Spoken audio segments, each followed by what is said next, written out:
Hello everyone, you're listening to Audiobookish, an audiobook review and discussion podcast. My name is Fahed Rahman and I'm joined by Poppy Knight. Hello. And our guest today is none other than Pippin Eira Major. Pippin was born in North Wales and grew up surrounded by sheep and other small mammals.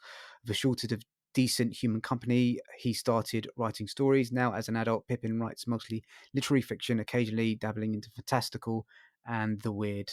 Pippin is currently looking for representations for 2 literary novels, and they are also one of the driving forces and creatives behind Hanging Sloth Studios, which produced the podcast, which was one of the subjects of our previous episodes, Spirit Box Radio. How are you doing, Pippin? I'm good, thank you. Yeah. That's great. So we kind of sort of introduced ourselves before when we were on the podcasting course together. So it's just like nice to speak to you kind of Yeah. outside of that. Yeah. It's nice to have an actual real life communication as opposed to just hearing you in podcasts. It's very fun. Yeah. Okay. That's great. So we were on the kind of the podcasting course together. How did you find the course? Did you find it useful or? Yeah, it was pretty interesting. It was mostly geared towards not audio dramas, and I only really make audio dramas. But there was loads of useful stuff in there about how to reach audiences and stuff, and networking opportunities was really cool.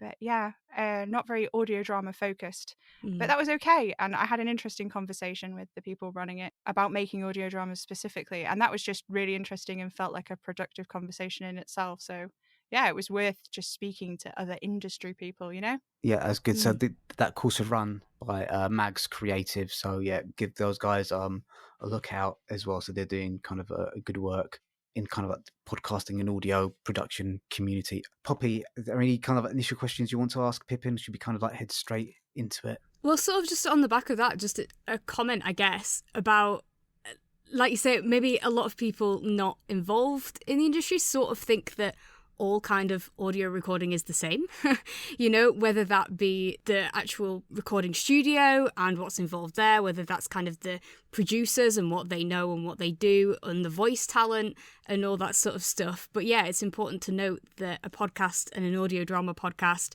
and a discussion podcast versus, it's all really different. And then compared to audiobooks, compared to voiceover for other things like adverts and games and stuff like that, there's definitely a load of overlap that's important across them, but also just so much variety, so much. And I think for people who are interested in it, maybe getting involved career-wise or hobby-wise or just listening, it's kind of cool that there's so much variety in there, and that even if you end up, like you say, on a course that isn't so much geared to your thing, that there's so much you can then pick up for the other stuff. Oh, yeah. One of the fabulous things about it was hearing about the different kind of audio setups required for podcasts that are completely structurally different to the kind of stuff that I make. Yeah. The way that all of our audio dramas at Hanging Sloth Studios are recorded are the actors perform their lines alone.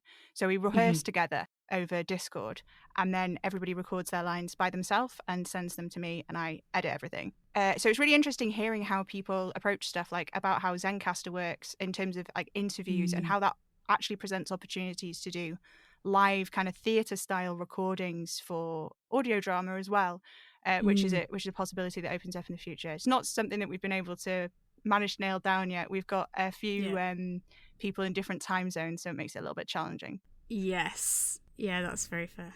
But that's an approach that I wouldn't have come across if I hadn't spent time talking to people who make interview type podcasts and other types of podcasts aside from audio drama. It's not necessarily something that would have come across in the channels that I move in most of the time, because I mostly talk to other audio drama people. So yeah, no, that's really good. That's really interesting.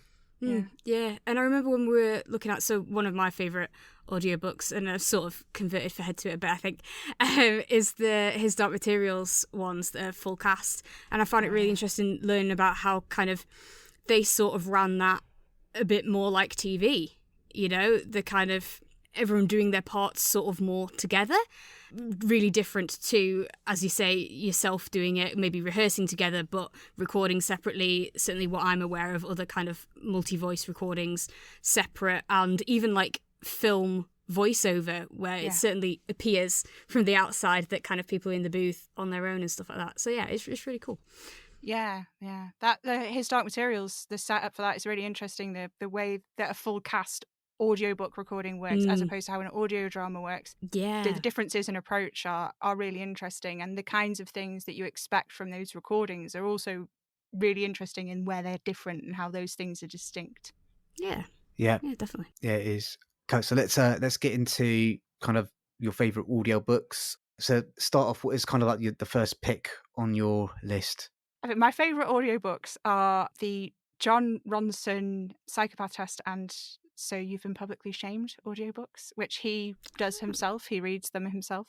And I adore them. There's something about his style that really comes across in his writing. So when you read the books, I can kind of hear his voice. So when you hear him like perform them as an audiobook, it's I don't know, it's like this extra layer, and then you can really clearly hear him when you come back to the text itself later on. It's a really great experience. Adds so many layers. So tell us about the psychopath test, because that's a book I've heard about. But yeah. So just kind of, how did you come across the book? Did you come across the like book first? Or did you come across the audiobook first? How did that kind of enter your life? I came across the book first, and it has this fabulous cover, which is at least the edition that my dad owned. So there was a copy of the Psychopath Test sat on my dad's shelf, and it has this bright orange cover with this blocky white text on the front and a picture of like a stylized head with kaleidoscope eyes on it. It's the Psychopath Test. And I was like, oh, wow, that sounds really cool. And I think I was not super young, but pretty young when I first read it. And I just thought it sounded really cool, basically. It was on my dad's shelf. A lot of my favourite books I came across this way. They just like sat there on my dad's shelf. He's quite a big reader with a nice large collection of books. So that's how I came across that one.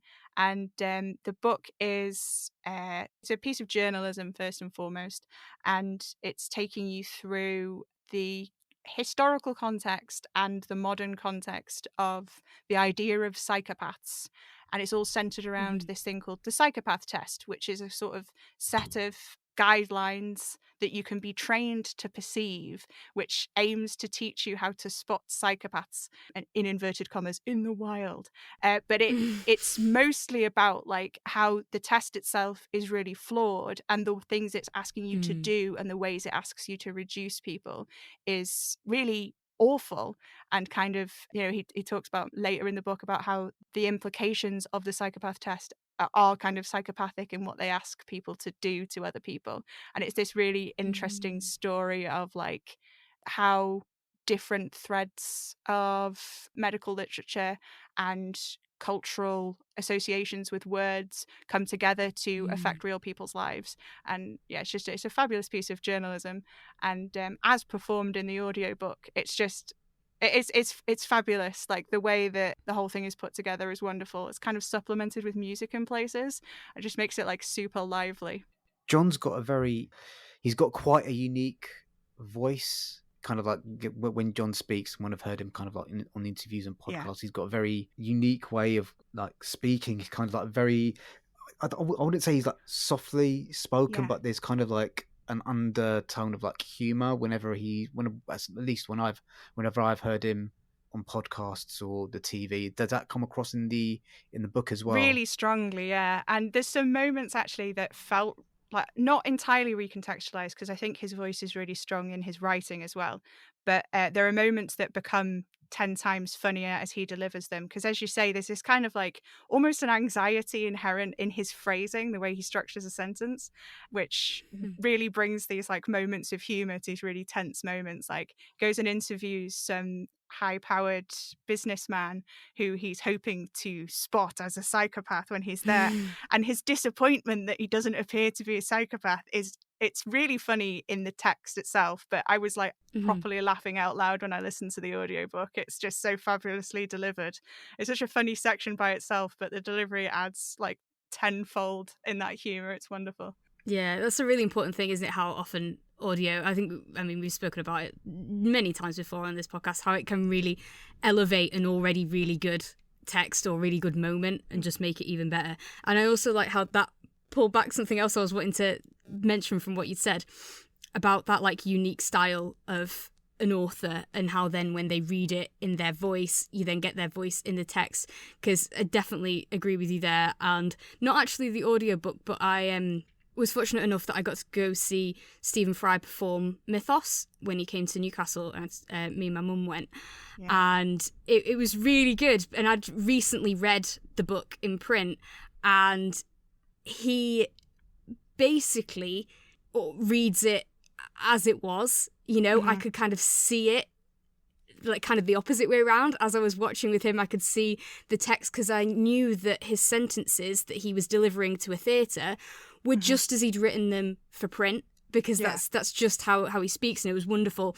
And then when I go back reading it more, I hear him saying it as he did at the theatre, even ages later, and so that's a really cool thing. And then like the flip side, again, I've said this before, but I found it kind of odd. I do sometimes with like stand-ups who I'm used to speaking in the way that they speak when they do stand-up shows. So the example I've spoken about before is Trevor Noah, who I love to pieces, but then him reading his audiobook I didn't get along with as well, because he is written in a book style, which is totally fair enough. He's written sentences for a book, and yet it just jarred with me because I'm so used to him talking to me like a presenter or a stand-up.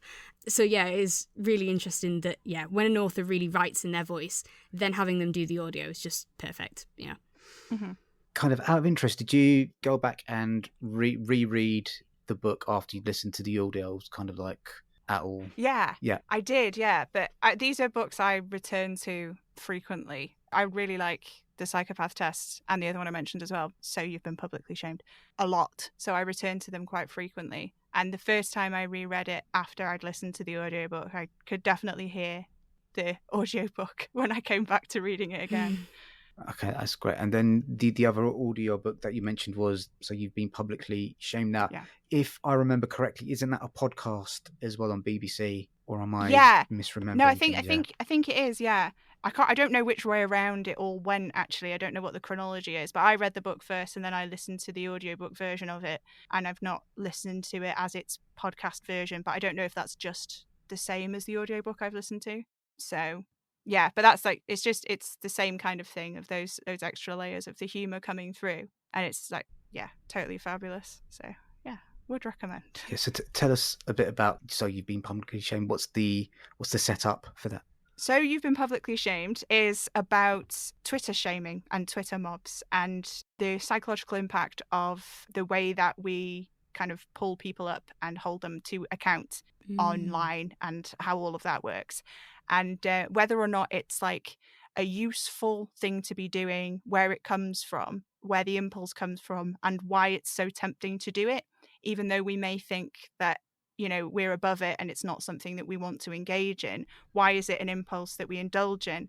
And it particularly focuses on the impact that it has on the lives of people who have been publicly shamed online and social media, which is really it's really interesting, and it's a jumping off point for a later piece, I believe, which is called The Butterfly Effect, I think, which is an Audible exclusive podcast, which is about specifically a sex worker who was publicly shamed and then took her life, which is, heavy stuff, but it's really interesting. It's not like So You've Been Publicly Shamed is funny. It's not as funny as The Psychopath Test, because the subject matter is a little bit more, which you wouldn't think initially going in. It's a little bit more difficult to navigate than The Psychopath Test is, but once you get into the thick of it, it's really interesting. It has those moments of humor, and so does The Butterfly Effect, but again, that's just like another step heavier. Like, they just get progressively darker if you follow that path from The Psychopath Test to So You've Been Publicly Shamed, and then into The Butterfly Effect. That's the two interesting choices there, kind of from the same author.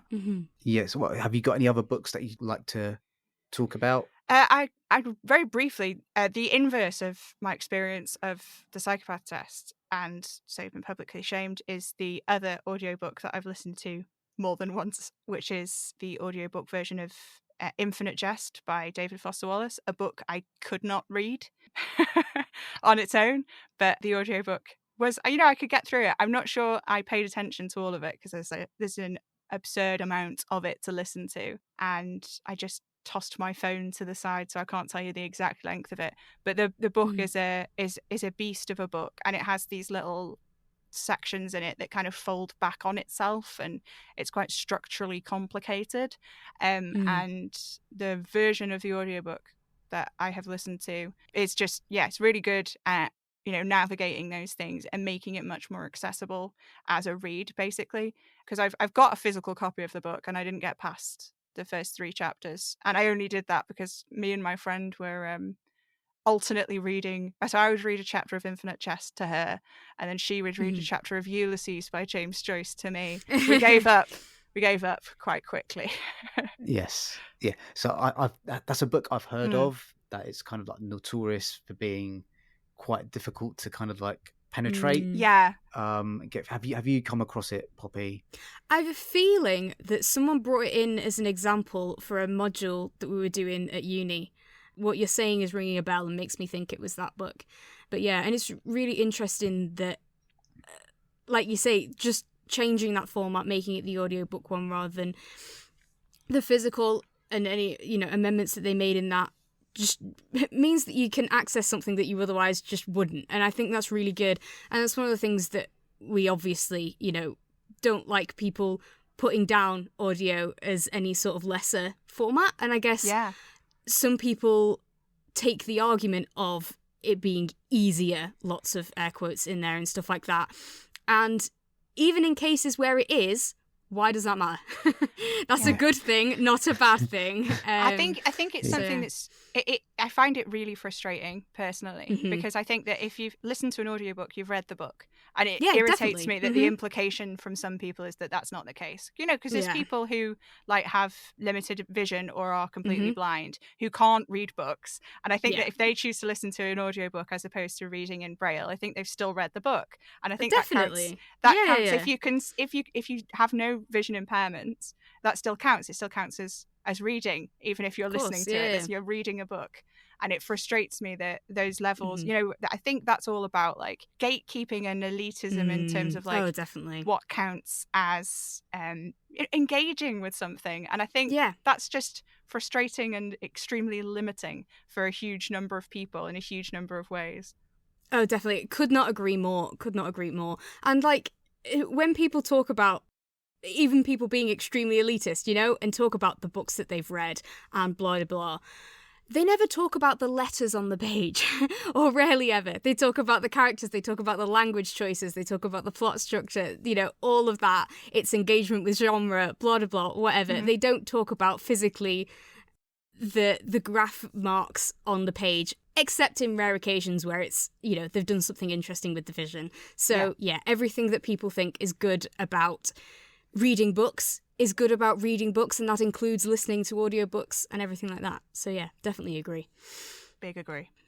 Which I think I think I should probably mention at this point, one of my friends, Connor Charlton, he did, I'm not too sure if he's still doing this podcast at the moment, but because he mentioned Ulysses, he had a creative project where he would do the world's worst reading of Ulysses, and it would him be literally reading a couple of sentences from the book and then going into a 10-minute kind of sideways conversation about, I don't understand why he's written it this way, it's really complicated, I don't understand it, and then kind of talking about things in his personal life, which I found was quite good. So I believe that's the world's worst reading of Ulysses.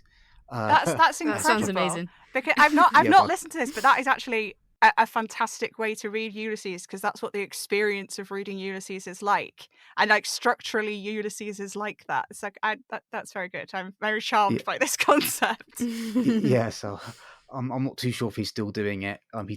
He's a bit like me, pick up a creative project, do it for a couple of weeks, and then the steam runs out. But let's check that one out. So I think that kind of nicely brings us to the stuff that you're creating and working on at the moment. So kind of Hanging Sloth Studios. Do you want to talk a little bit about that? Yeah. So I've listened to podcasts for many years, but I hadn't listened to many audio dramas. I'd listened to Welcome to Night Vale on and off since around the time that it started airing, but never consistently.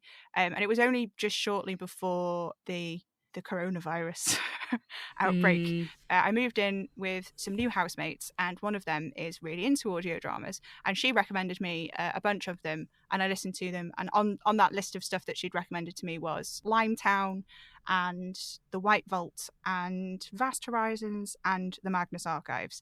And I powered through them all, and it got to May, and I have dates stamped for this because I changed my name several years ago, and I celebrate the day every year. It's my name day. It's on May the 4th. Be with you. And Nice. Be with you, exactly. Yeah. And we were watching The Lord of the Rings, and I wrote the first episode of what would become Clockwork Bird, which I had written as a novel. It was the first novel I'd ever written. I was 18 when I wrote it. The novel is terrible. It'll never see the light of day. But I set about adapting it into an audio drama, having listened to all of this stuff and just being like, oh my God, I really want to do this. And I spent that day when we were watching Lord of the Rings, not watching Lord of the Rings, and in fact writing the first episode of Clockwork Bird. And I said to Jesse and Alex, if I write 5 episodes of this, I'm going to make it. Would you be in it? And they were both like, yeah, like they've got no acting experience whatsoever, but like, yeah. And then I asked my dad, Gary, and my sibling Daisy to also be in the show. And they were like, yeah, which is great because they both have pretty good acting experience. My dad hasn't acted for a while, but Daisy is a professional actor. And I was like, yeah, this will be good. So I got them on board and just started making it. And by sort of the 26th of June, I think it was, the first episode of Clockwork Bird came out. And yeah, that I just like properly caught the bug. It was a fantastic experience. Made a lot of mistakes with Clockwork Bird, but the kind of mistakes that I think I could have only learned by doing them. Yeah. But so I like recorded everything in teams, so it was 2 people recording into one mic at once. Yeah, yeah. It was so it was a bit of a challenge, but you know, I learned a lot, and it was a journey. And by August, I knew that I wanted to make something else, and the something else that I was going to make was Spirit Box Radio, because I'd had this idea kind of knocking about in the back of my head for a while, which was actually born out of a rant about a different show. And I was like, you know what, I think that if I was going to tackle these issues, I would tackle them this way, and this is what I would do, and I would make it like this.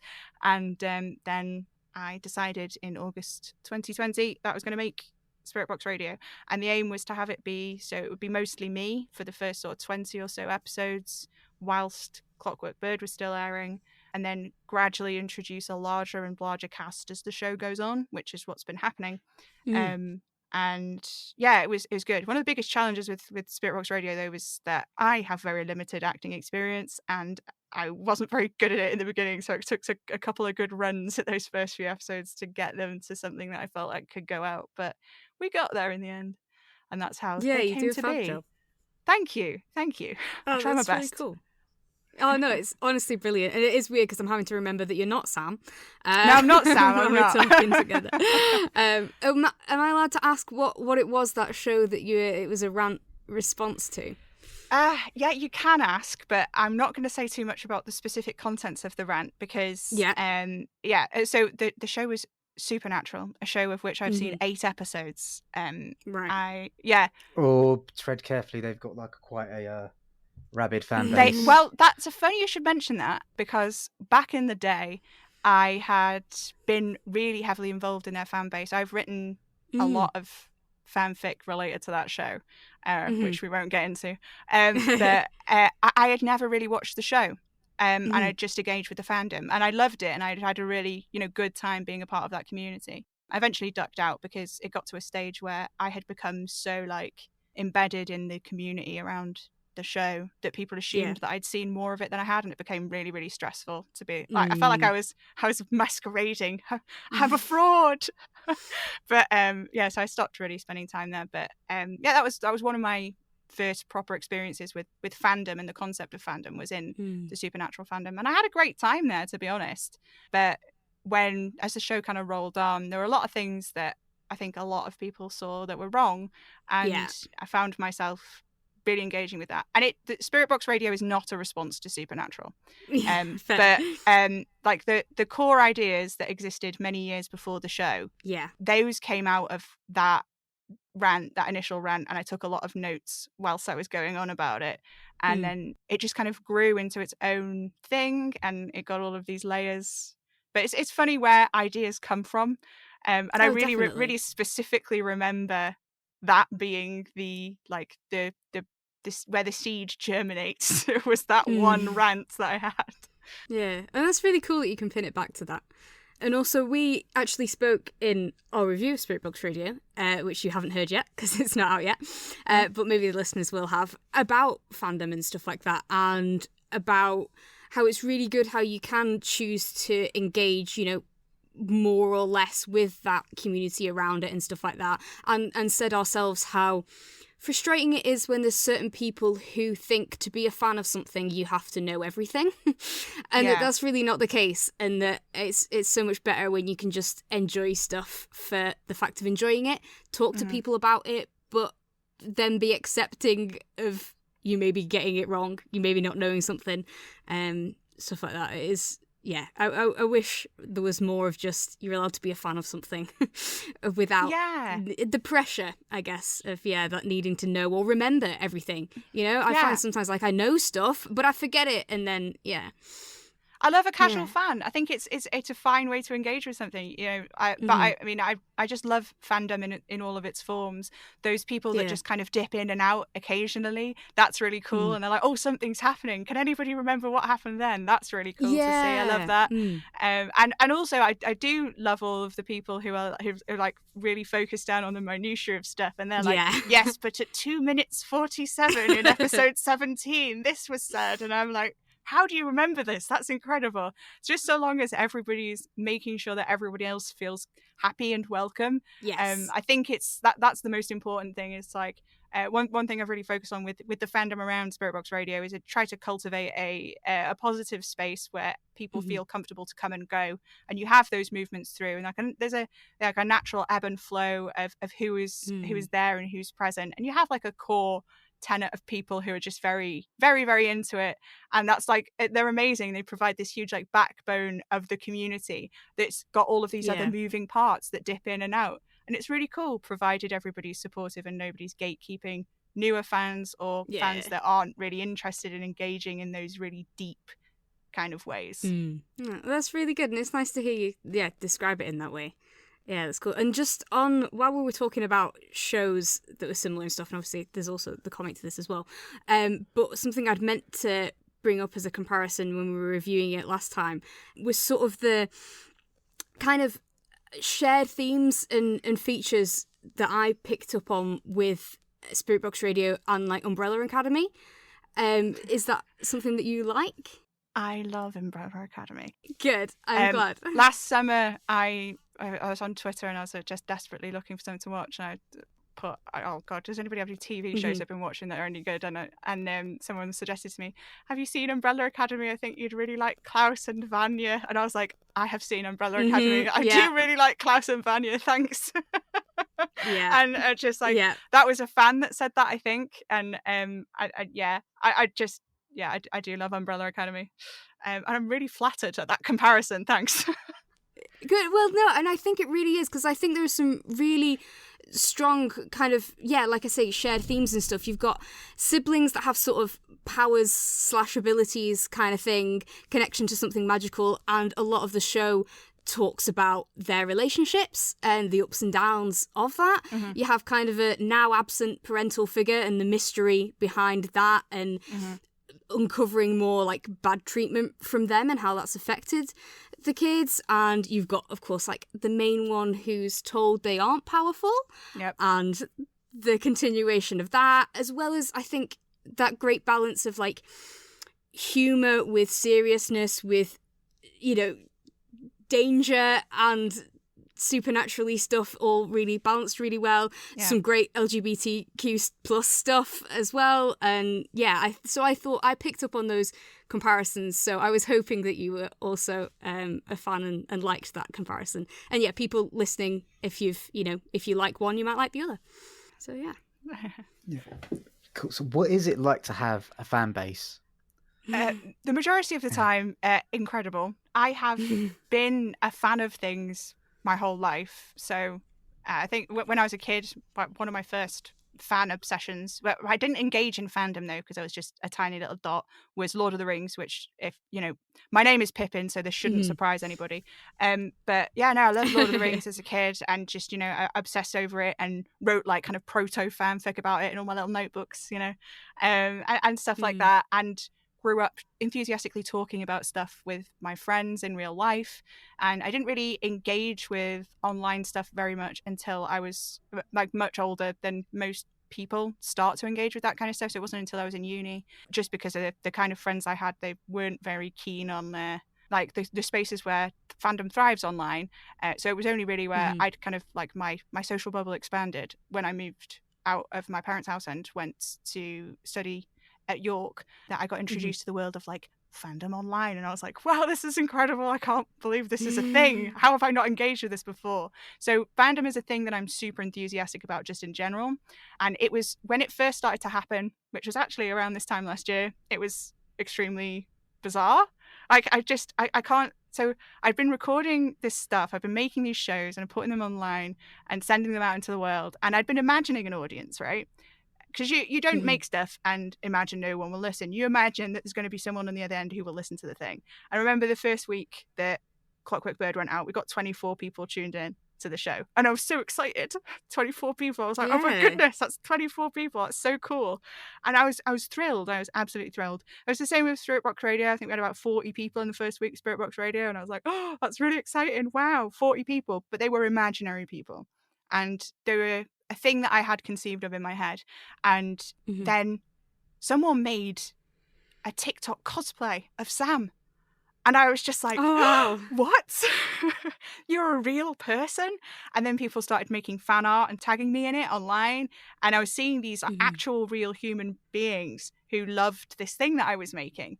And they started to come together quite naturally and speak to each other and find each other in the vastness of the internet to talk about this show that I had made. And I was like, goodness, you know this, you know, I make it all up was what I was thinking at the time. This all just, you know, this all just comes out of my brain. And it was just absolutely bonkers that it was happening, because I've been on the other side of fandom my entire life. And to have that kind of transformative thing happen to your own work, it felt like a privilege to me to see it happening. And then the first couple of fanfics were written, and I don't read fanfic of the show, but those first couple of times, like, I did open the links when I saw them. Didn't read them because restraint, but when I saw them there, and I was just like, there's thousands of words. You've written thousands of words, and it's so incredible to see people take a thing that you have made and make it their own that way, and read things into it that you couldn't have possibly put there, that they have brought so much to the show themselves just by engaging with it.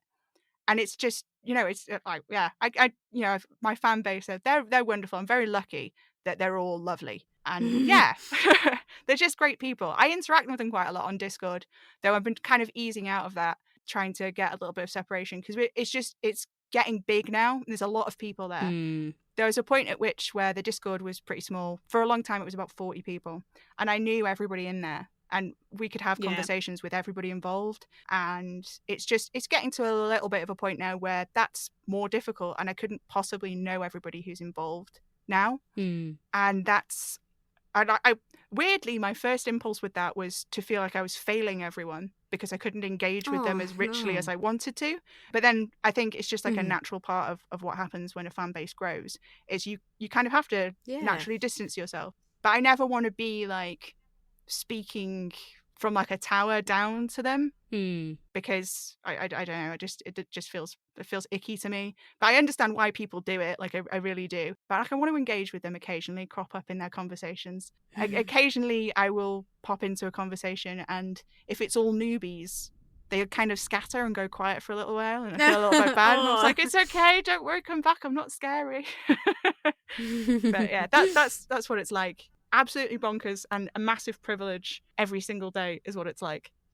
That's absolutely amazing, really. Kind of reminds me a little bit of kind of listening to My Favorite Murder, in terms of like how they started off as quite a smallish podcast, and how, you know, when their community expanded, that there's lessons that come with managing the expectations, like fandom and stuff like that, which I'm sure is going to be all ahead Yeah. of you, Yeah. as well. So what I wanted to kind of like ask you about was, you kind of explained a little bit about how you decided to start the podcast and things like that, but why specifically audio for Spirit Box Radio? Because you also write novels and things like that. Why specifically an audio drama for that story? Well, Spirit Box Radio it's specifically written for audio, so it couldn't Yeah. exist in any other format. There's something really intimate about an audio only format, which I think is really difficult to replicate in any other medium, that really complements something like Spirit Box Radio with the themes that are in there. Because the show is largely about this idea of Sam engaging with his audience, and like what happens around that is one of the main driving forces of the show overall. And so that format of the podcast format, where it's just you and a voice together, and it's quite an intimate experience, and it really complements the themes of the show. Audio offers something completely different to what a novel offers. There's pros and cons to both realms. I'd love to write for TV, but it's a whole other thing probably, and I have no idea how it works, so I can't really speak anything about visual mediums. But in terms of novel versus writing for audio specifically, when you write a novel, you have an opportunity to see properly into a character's thought processes. You get moments of quiet, and you can talk about looking. So one thing that I really love to write in a novel is moments of anticipation. So like you're about to do something, and it's those moments leading up to it. And in a novel, you can give a lot of space to that. Whereas in audio, you don't have access to any of that. What that sounds like in audio is nothing. That sounds like silence. So you lose out on that insight, that unique insight, and that proper opportunity to look into a character's head that you get in a novel is not there in audio. But what audio can do that novels can't do is it can provide incidental storytelling in a way that's really difficult to do in a novel, where you can use sound design to tell the audience something without them necessarily knowing that you've told them. And so how you build those things in, and how you use sound design to sculpt messages, adds this whole other layer of storytelling. And obviously the performance aspect of it adds further layers. Every time I introduce a new voice actor to the cast, it opens up this whole other realm of layers, essentially, because they bring their interpretation of the character, which is going to be necessarily different from the interpretation of the character that I have when I write them. Because for me, when I write them, they are a supporting character in a larger show. But for them, it's their character who they are playing. They've fully realized them in a way that my writing doesn't call for, so I just don't necessarily do. So they can bring these fabulous layers and this richness and this sense of being lived in to a character that you wouldn't necessarily get, because it's not like strictly necessary, but it's all just there in the performance, not in any of the words I've written, but in what the actors bring to the show. And that's another avenue that opens up. So Spirit Box Radio, because it has this kind of growing cast, it starts off with just 6 people in it. By part 2, there's 15 characters, 14 people. And then by part 2 of season 2, the cast will have expanded to more than 20 people. We're getting onto a large size cast now at this point.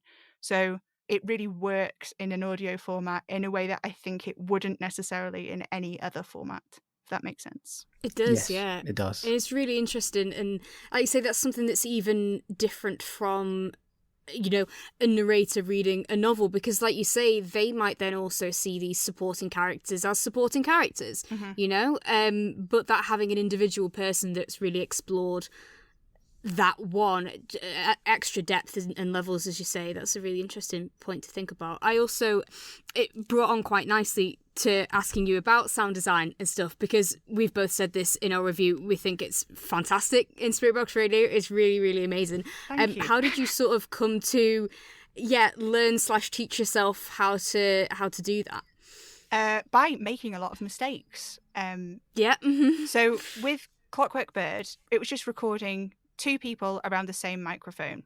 essentially. So Yeah. it just inherits the sound of the space that you're in. And there was really minimal sculpting around that. So like in Clockwork Bird, there's some scenes where there's a character who's on a ventilator who is in the background, and you can hear that, and it underpins the whole like a rhythm that adds to the scene, which is just kind of really eerie because that character never speaks.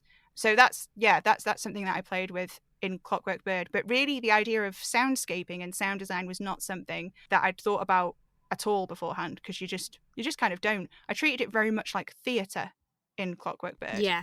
When we came up to recording Spirit Box Radio, I knew, because I wanted to have this kind of expanding cast, the cast that grows and grows as we go through, and that's kind of necessary for the story for that to happen, and that it was going to start off with just me. I knew from recording Clockwork Bird that a theatre style recording was not something that was going to work, and I knew that I needed to approach it differently, because I was going to have like distance recordings, but for characters that were going to be in the same scene, and how you do all of that, how you piece all of that together. So that necessarily introduces the idea of you have to build the space that these characters are speaking in, which means that extra steps had to be taken to make sure that the sound in all the spaces everyone records in is as dead as possible. So the idea is that everything that's there is intentionally placed there. So yeah, that's all of those different things. So initially everybody's kind of like quite static. There's not a lot of movement in those first few episodes because I hadn't really figured that out. And it's not really until the end of season 1 where I start to kind of play around with how movement works. But I'm really getting into the swing of that now, and it's very fun. But yeah, it's kind of out of necessity, because it's really jarring, actually. It's really strange to think about, actually. There's kind of an uncanny valley that occurs when you have characters that are just speaking in these kind of flat environments, and they were all speaking directly into the mic all the time. It's really strange. It's kind of jarring and uncanny, as I say. And this kind of necessarily means that you have to build these sound environments. So yeah, it kind of snowballs. It gets away from you really, really fast. And before you know it, you're crafting these episodes with 16 tracks on it every week, with all these different layers of stuff going in there. That's kind of how it happened. Yeah, that's really cool. And so like for the different sound effects as well, like, you know, things that happen in the background, like you say, some of that affecting the plot and things. How do you go about that? Do you sort of mark up the script from the start? Does it happen more in that editing phase? Is it a mix of both? How's that go? In the beginning, it was very much like I didn't think about sound design in the writing process really at all, apart from moments where it was extremely necessary to have the sound design present. So there's some things like, I don't know how much of the show you've listened to, but... Oh, I'm up to date. Oh, are you up to date? Goodness me. Wow. Okay, so you know the reverberation that happens under Sam's voice when the magic-y things happen? That sort of like hum, that's written in the scripts from the beginning, because that's a necessary part of stuff, and it's like there from the inception of like as I'm writing with it, so it needs to be there. So I'll make a note that has to go there. And it was only after the first few episodes had been produced and I'd kind of like done the sound design later and kind of enriched it. So the another thing that I do for Spirit Box Radio is I write all of the transcripts, and the transcripts are adapted from the original scripts, and I try to write the transcripts to be an immersive reading experience, so people who can't listen can still experience the full weight of the show. So in describing the sounds that I used in the sound design, I kind of provide myself with a toolkit for how to guide the sound design in the writing process first off the bat. And I find as I'm getting more confident at sound design, because in the beginning I just wasn't at all very confident. But I'm finding that the more confident I grow, and the more ambitious I get, and in that ambition, the more I plan to do it in those early stages. So I find now, as I'm writing scripts, sometimes the sound design is the first thing that I lay down. So we're recording this on the 16th of February. So the episode of Spirit Box Radio that comes out tomorrow is episode 12, and that actually has a scene in it which was written around the sound design for the scene. Wow. And that's like, cool. Yeah, and you'll probably know it when you hear it. I'll be listening for it now, yeah. It's pretty obvious which bit it is, but like that whole thing, the idea for that moment all was in the sound design, and kind of the words that are said in those moments are almost secondary to the sound of everything that's happening. And that's really fun. There's one of those scenes in the first season as well. Like the Impossible House has a lot of those creaky sounds and stuff in the background, but like there's a scene where Sam runs up the stairs and you can hear the paper flying around the room. And that's one of the Yeah. first instances where in the initial writing process of that episode, I'd sat down and it was the sound design that was the focus of the writing session rather than the actual words being said. And that's one of the earlier examples of that happening, where I'm properly Yeah. planning every detail. But it happens more and more now. Oh, that's really fascinating. And also kind of cool that the fact that if you write for audio specifically, you end up having those ideas that you wouldn't necessarily have if you weren't considering it. And it reminded me, so a previous episode that we did was reviewing Weird Gods by Susanna Imaginario, and she'd actually sent us a really lovely email afterwards, after our episode had gone out, and she'd mentioned in there that she, loves Sarah Kempton's narration of her books and writes now with that in mind, with the audiobook in mind, which I think is unfortunately quite rare, but it's really good when writers consider how that's going to work in audio. And then, in this instance specifically, the fact that some ways the audio guides your writing is really fascinating. So as someone who writes myself, what is your writing kind of process like? What kind of script format do you use? When do you write? How do you write? Kind of those sorts of questions. Right. So as a preface to this, I have ADHD, which kind of informs how my approach to writing works. And as a caveat, what I do is not necessarily replicable or advisable. So I write a lot at once. So if I'm writing, I'm going to sit down and I will probably write between 5 and 10K in one go over a sort of a 4 to 5 hour session. And that just happens when it happens. I can make it happen if I need to, but that's normally what I'm doing. The editing process is different, where I have to kind of take it in chunks because it's something I find quite tedious. So I have to do like pomodoros for that, where I'll work for 25 minutes and take a 5-minute break and eat some Smarties and then come back to it and do another 25 minutes. But with writing itself, I tend to write in big blocks. So when I first started writing novels, which way back when, I remember I wrote the first novel in 3 months from beginning to end, in the sense of gripped by panic, because it felt to me like if I didn't write it all now, it would never be written. Which is apparently that's quite common for people, neurodivergent people, to not really understand like space in time and like temporal locations, which is kind of what was happening with me, which I realize now, but I didn't at the time. And that was how I wrote a lot in the beginning, but long form, was with this kind of sense of panic that, oh my gosh, it has to be done right now. If I don't do it right now, it will never be done. And so I would just write really, really, really fast, these huge chunks. But it means that the volume of what I write is really, really high. Of those 5 to 10,000 words, I'd say about 3 to 6,000 will stay. Once I go back and look at it, I delete a lot. I'm a kill your darlings advocate. I just cut everything out, and my thing is like, can this be 10% shorter? So everything I write, I will then make it 10% shorter, almost as a rule. I do that. I'm like, this could be more expediently done. This could be done with more brevity. These words are not necessarily part of, you could tell this more efficiently, essentially. And I have a lot of rules about what things are allowed to stay and what things get cut. So a lot of the process of like the shape of the story actually comes after I've written this, in these huge panicked sessions.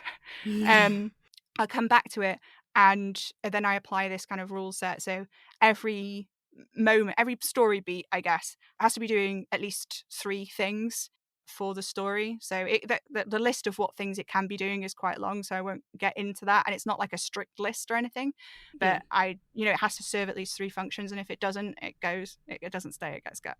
It has to, because otherwise everything I wrote would be 700,000 words long. And that's just no good. That's totally totally inaccessible as a format. So And kind of just following on from that, kind of how long does it typically take for an episode to be made, from kind of like once you've got the finished script, kind of how long does it take for you from having that working document to kind of actually produce an episode? So I've actually recently stopped timing how long it takes me to make episodes, so I can't be 100% sure of these numbers, but it used to be that for every minute of audio you hear, it's about 2 hours of work, not counting scripts. So from recording, rehearsing, and then down to editing, it's about 2 hours per minute of audio. And every episode is, between like 16 to 25 minutes long on average. So that's, a lot of time goes into all of that. Yeah.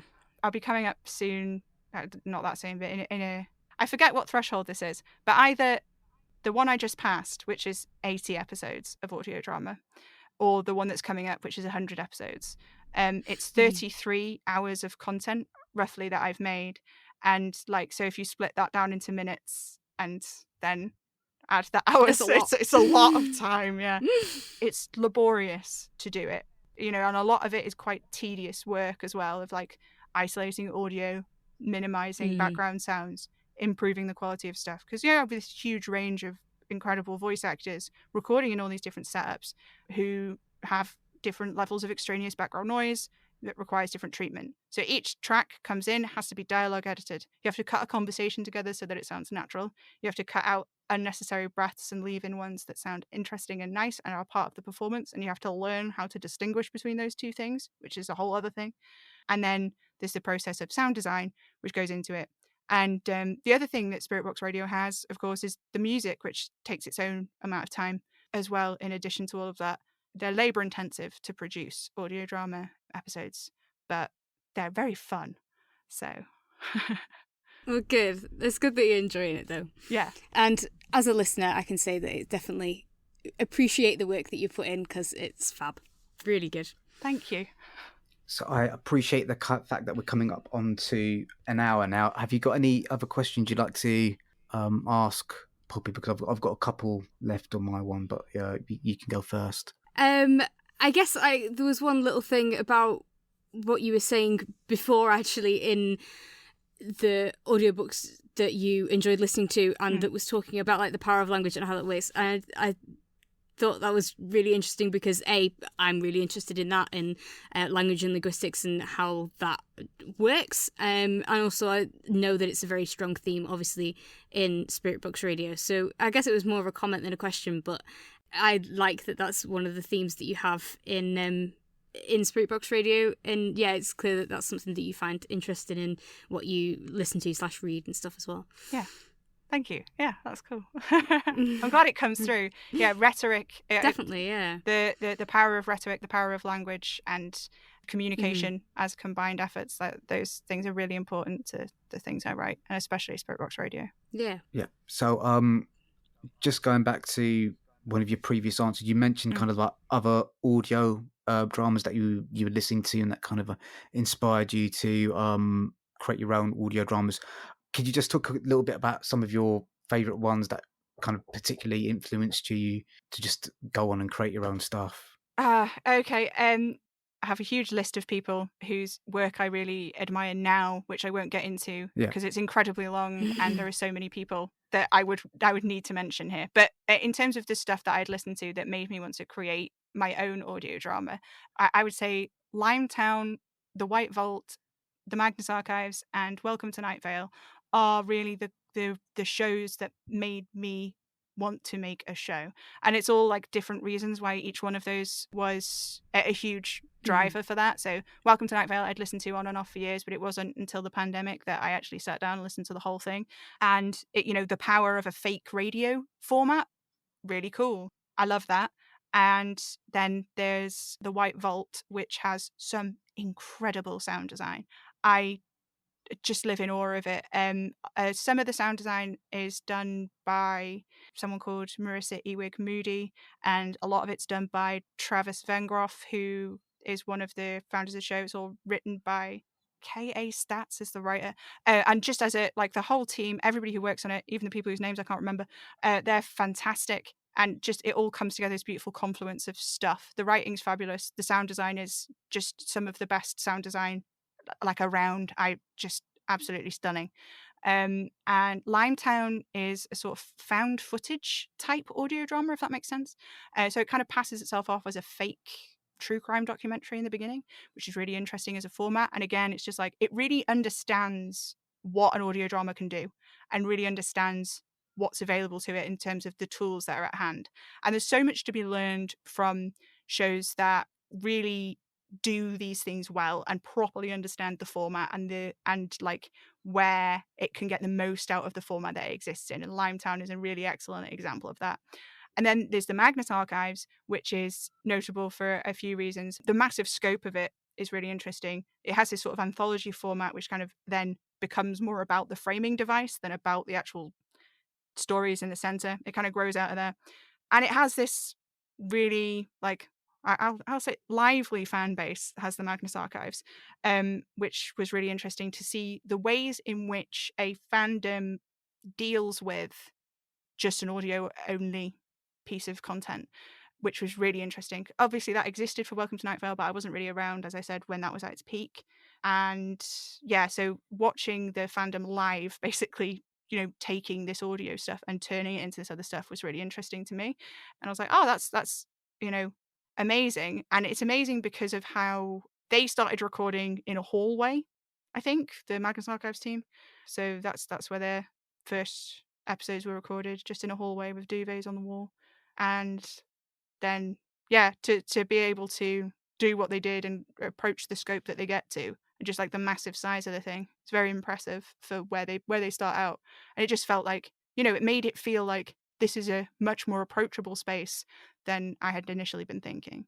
I think that's the amazing thing about podcasting and audio dramas, and like it is like the technology and the technological solutions are out there for anyone to just give it a go, and it's really admirable. I think both myself and Poppy kind of really admire kind of the amount of creativity and work and effort that you've put into creating this. I write myself. I say I write myself. I talk more about writing than I actually do writing, but it's hard. It's hard work to just put pen to paper and write a character, let alone putting in the extra work in terms of sound designing, editing, and then actually putting together a group of actors to create a podcast. So like, really, generally, it's a little bit inspirational to me that you've kind of been able to achieve what you've done so far, which kind of leads to my closing questions I ask every guest that we interview on this pod.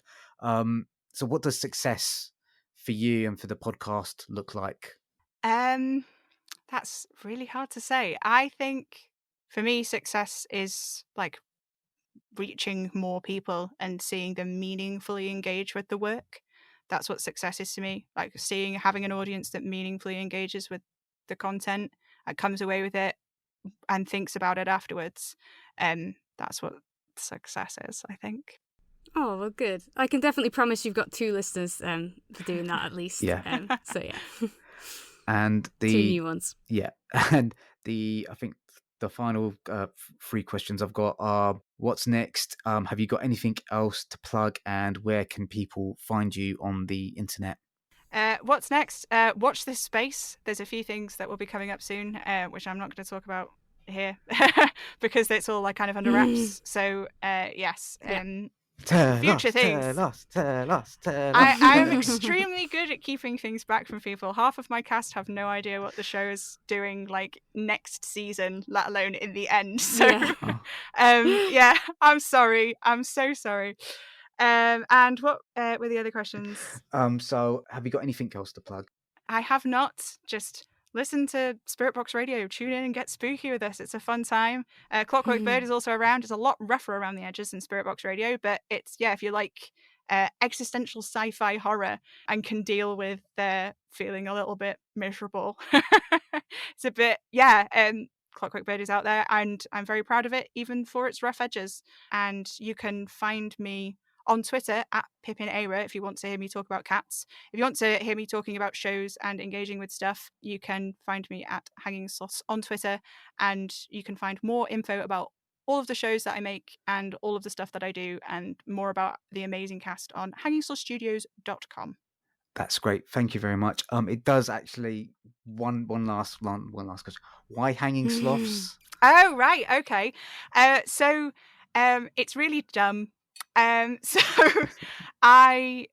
many months before Hanging Sloth Studios existed, I went to the zoo, Chester Zoo. And I love Chester Zoo. Yeah, it's great. And they've got sloths now, and they hadn't had sloths before. And I went to the sloth enclosure. I was really excited, and I didn't see the sloth for ages. I was like, I really want to see this sloth. And then I gave up on spotting the sloth, and I went outside, and they've got these kind of portals with ropes coming through them. And the sloth kind of really slowly came out of the portal just as I was looking back at the building, and I was like, oh my God, it's the sloth. I was really excited. So then I got home from my trip at Chester Zoo, and my friend was asking me, so how was the zoo, and what was going on? Did you manage to see all the things that you wanted to see? And I was like, yes. And then I told the story of the sloth as I witnessed it. And I turned around, and there was a hanging sloth. And my friend went, it hung itself.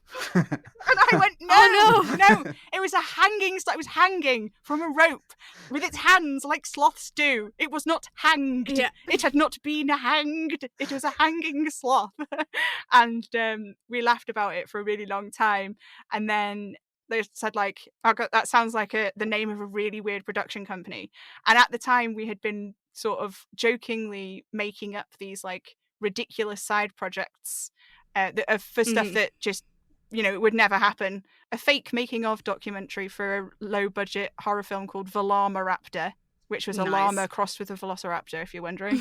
And and then I just jokingly started saying at the end of all of those, produced by Hanging Sloth Studios, a Hanging Sloth Studios production, like that. So when I came to actually making audio dramas, I was like, this would be really funny if I made Hanging Sloth Studios a real thing. So that's why Hanging Sloth Studios. Okay, I love it. That's a great origin story. Poppy, any final comments? No, because if I start on one more, we'll just be talking for ages. Yes. But thank you so much, Pippin, for joining us. It's been amazing. Thank you so much for creating Spirit Box Radio. As you can tell, I'm a bit of a fan.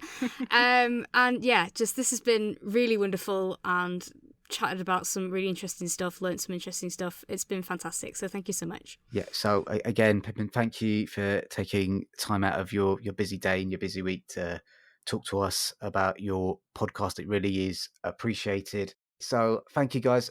If you've got any comments or suggestions, you can contact us on social media at audiobookishpod. That's the same handle across all our social media channels. And you can email us at audiobookishpod@gmail.com. Please donate to the tip jar if you can, and like and comment, review, and subscribe wherever you're finding this podcast to listen to. Thanks, guys, and let's say bye. Bye. Bye.